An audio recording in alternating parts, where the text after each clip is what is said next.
Hello guys, welcome to Generation Unravel. This video I'm showing you how can you get a prime status upgrade on CS2.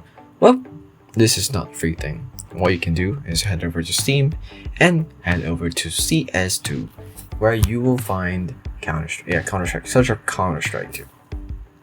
And then once you get over to the Counter-Strike 2 page, if you scroll down, you find buy prime status upgrade. Well, I feel bad for you guys because back then Prime status was kind of free when they made Counter-Strike free to play.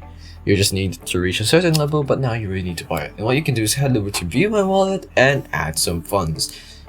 If you didn't know how to add funds, I just thought I should add this, insert this in. But yeah, you just need to buy the prime status upgrade, which you will see up here.